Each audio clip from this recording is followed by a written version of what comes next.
Değer balık çok. Want to learn about Venezuela? I'm getting the board. Whoever said teaching wasn't physical?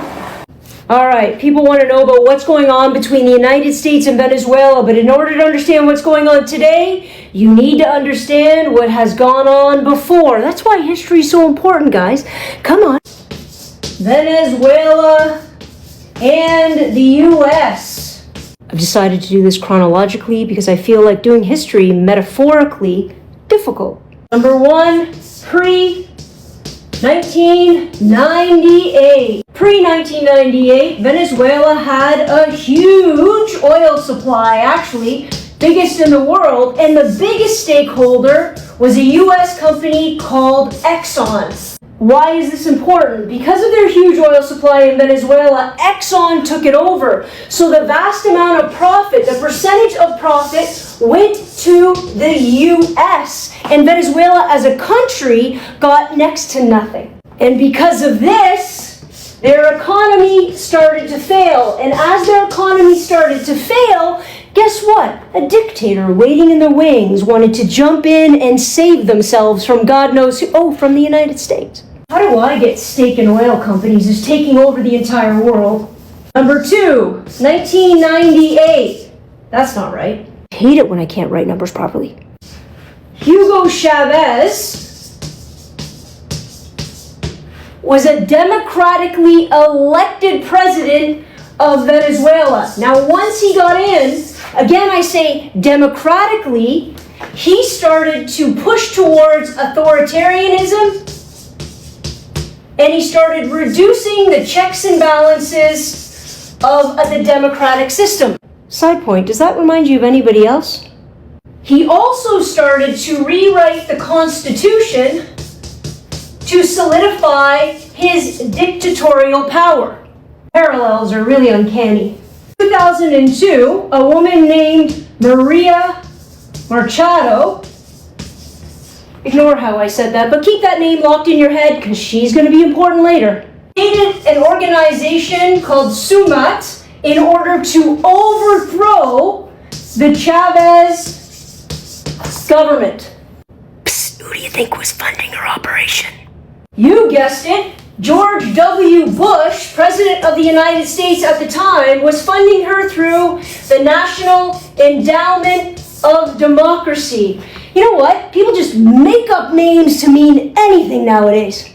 So through this National Endowment for Democracy, the United States funded Machado in order to overthrow Chavez. And when it didn't work, Bush said, "Not my problem, I didn't know anything about it."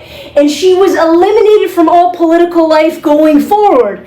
And then, in 2002, Bush was a very busy guy. Number four, in 2007, Chavez, reinvigorated with power and an authoritarian regime, decides to nationalize Venezuelan oil. Ruh-roh.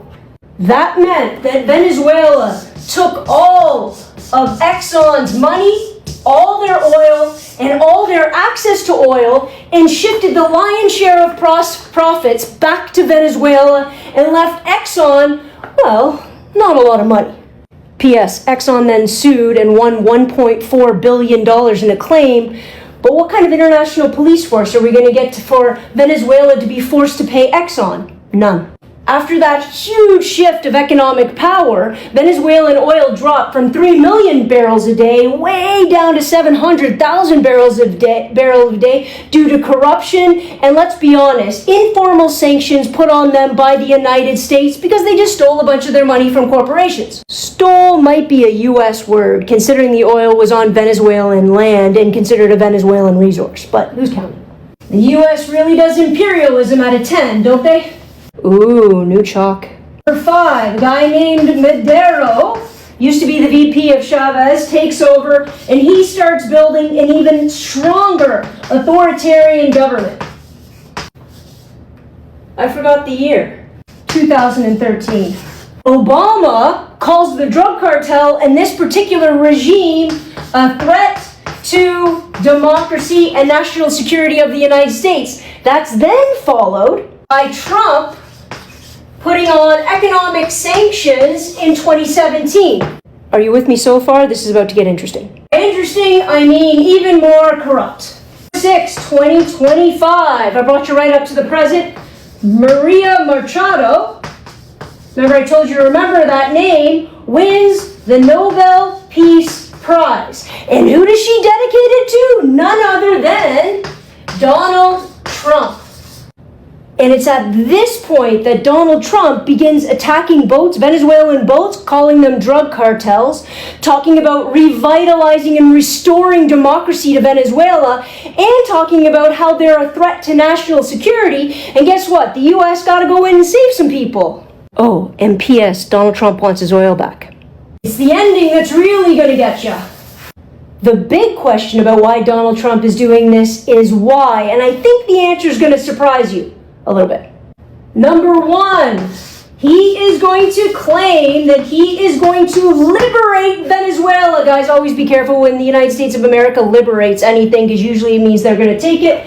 And he's going to install Maria as the president, formally excommunicated from all political life, but she's going to serve a purpose. Number 2, Machado will then give oil rights back to, you guessed it, Exxon. 80% goes to them, 20% back to Venezuela. Everybody's happy and a new power is installed, but that's not the only reason this is happening. This last one's going to blow you away. Number 3. Is it about oil? Absolutely. They want control of the world's biggest oil supply, but that's not the full answer. What the real answer is U.S. currency rates. Follow along, this gets tricky. Oil has always been traded in U.S. dollars, called petrol. And what that has served the United States in doing is solidifying, is stabilizing, is increasing U.S. dollars. Because if anybody wants to buy oil anywhere in the world, they have to use U.S. currency. It artificially inflates the price of the U.S. dollar and stabilizes the U.S. economy. This is the real problem. Because what Trump and the United States is really afraid of are BRICS nations. What are they? They are nations, they are countries that have gotten together and are starting to trade without the United States, especially oil, and not use the U.S. currency as their trading denomination. And that is going to possibly submarine the U.S. economy. So is it about oil? Sure, but what really it's about is about the United States being able to control the entire market of trade when it comes to oil, thus inflating and propping up the U.S. economy. So when somebody says, is it about the oil? Say sure, but that's just a vehicle for them to control everything else. Want to learn about Venezuela? I'm getting the board.